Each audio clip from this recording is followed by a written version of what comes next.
You've said the movie business is a gut business. Can you explain? Well, it certainly began that way. I think the early moguls went with their gut. There was no such thing as research. I don't honestly think these days you could call it a gut business. I think so much of it is based on algorithms. You hear these algorithms at Netflix, and they know just the type of movie to make based on this algorithm, this magic algorithm. And there is no secret sauce to making a successful movie. I mean, I quote William Goldman often in my book, Nobody Knows Anything. His 3 words that describe Hollywood. There's no secret ingredient, so no magic that creates a movie that guarantees people will go see it. So that's one of the things that excites me and always has about marketing is, okay, well, you've made a good movie, or you've made a bad movie, or you made a cheap movie or an expensive movie.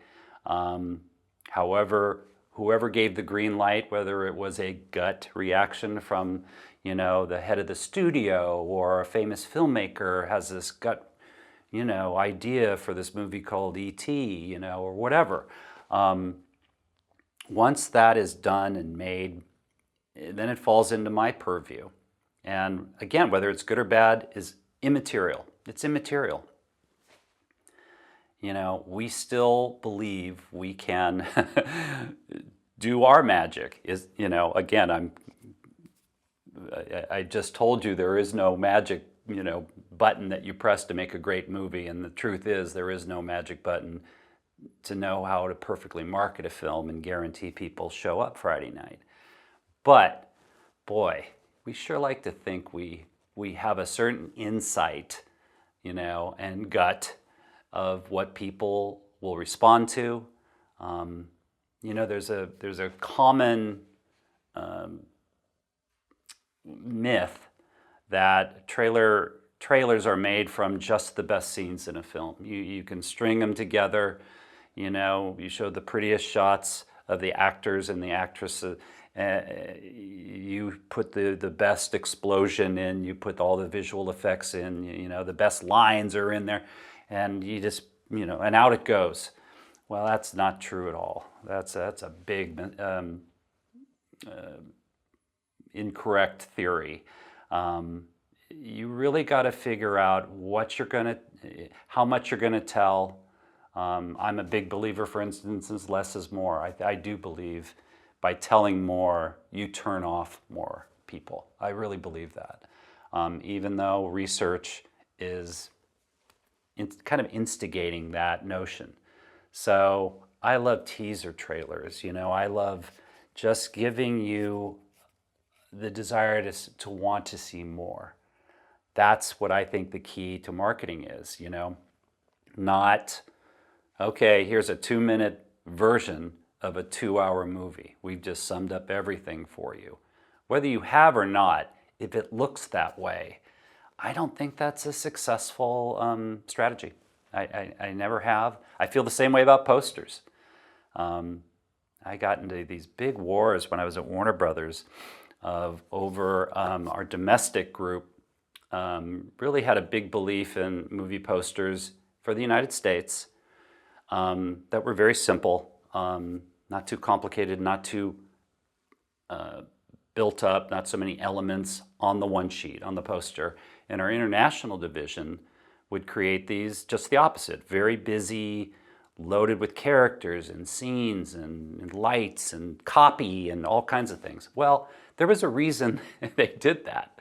And I didn't know that at the time, but they didn't have the TV budget internationally to be able to sell a film with music and dialogue, but they did have the money to put posters all over the theaters, all over Europe and China and everywhere, abroad.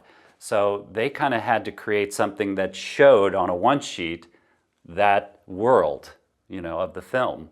And we didn't, because we had the luxury of having tons of trailers out there and tons of TV commercials that would show you the various aspects of the film and not have to people up these poster images. So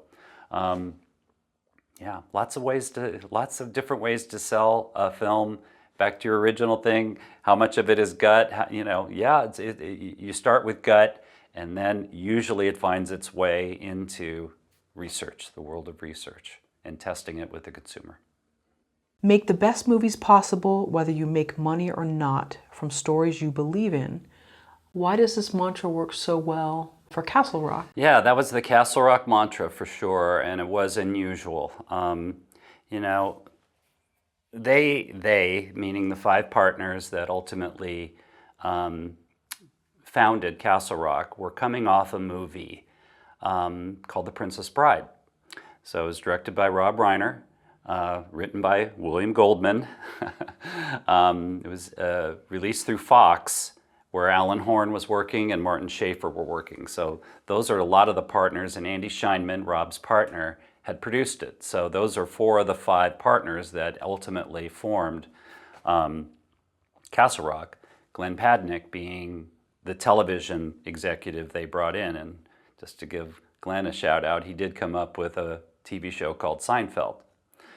So that helped pay the bills, which was nice too.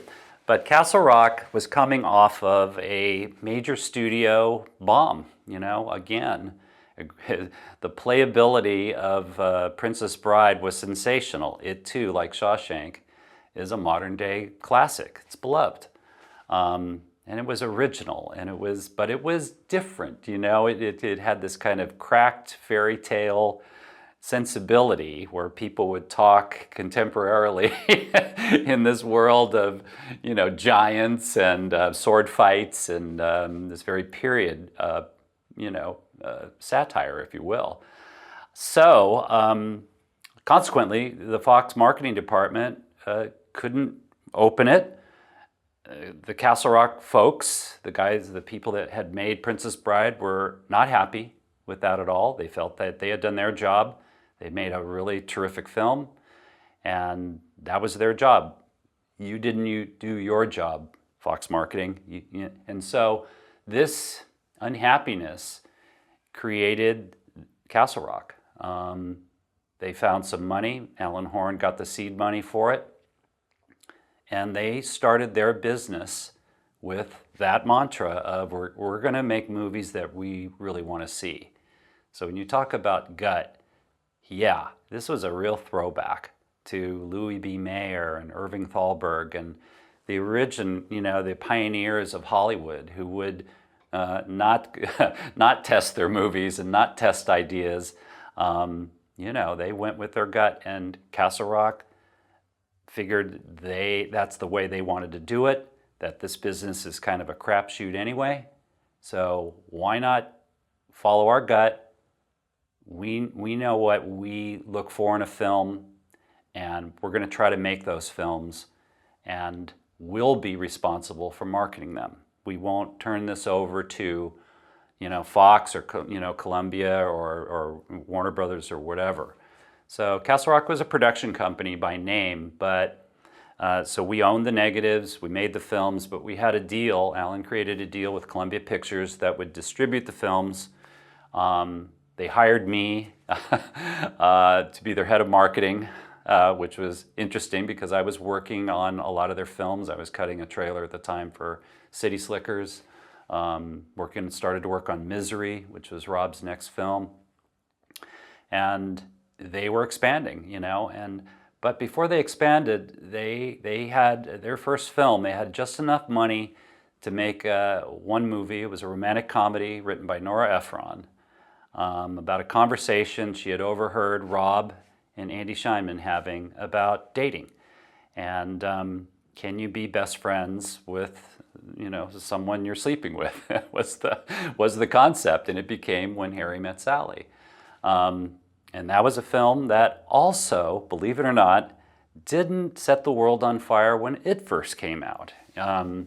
So that was kind of ironic. They made this incredible movie, one of the great romantic comedies, really, of the modern era. And but the thing about Harry and Sally was it didn't light up movie theaters huge when it opened, but the word of mouth was so good that every week it actually went up in business. So they kept adding theaters and it would go up, and kept adding theaters and it would go up. And once they hit a plateau of theaters, the business still went up, which is unheard of, truly unheard of, unless you've got something, that people love. They're telling their friends, they're going more than once to see it. They're laughing, it's romantic, it's just got so many of those, Nora Ephron, Rob Reiner signatures in it. And so because When Harry Met Sally was a hit, they were able to expand, they were able to make more movies, and they were able to hire yours truly to be the head of marketing. And this was the next step in my career. I really wanted to go from being a trailer editor, working on campaigns of different studios. I wanted to be, where the big decisions are made. I wanted to be, on the side of the desk where maybe the trailer I cut would make a difference, make a real difference, and I would be able to see it or not. I also would be able to get blamed if the movie didn't open. So there was, a lot more stress going to the Castle Rock side. They wanted me to continue to edit the trailers, and I made a deal with them where I said, well, I'll do 2 jobs. I'll be your head of marketing, a job I was not qualified for in the least. I really didn't know much about publicity, promotions, media buying, research. I came in very ignorant, but they basically said, we can teach you those things. We do have the luxury of having Columbia's marketing staff to work with. They'll help us buy the media, manage the budgets. We want you to continue editing trailers. We like what you do. And guess what? I enjoyed it too. That to me was the fun of the business, is sitting alone in the dark. And I was kind of a one-man band. And I like sitting alone in the dark with a blank sheet of paper, with a movie in my hands. And how am I going to take this 2-minute movie and make a really persuasive 2-minute movie called a trailer to get people to come? So that's how my career started at Castle Rock, and it was by far the best job I ever had. My bosses were incredible, supportive.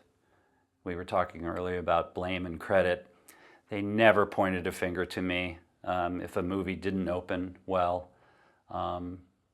They were just, if they thought a change should be made in the trailer, they would tell me. I would go into my cubby hole and make that change, come back to them. We didn't test that much. It was truly a gut business, more for them than a research-dominated one. They really believed in each other, and consequently gave us, the staff there, a lot of leeway, a lot of freedom, a lot of support, and I don't think that exists anymore. I know it doesn't.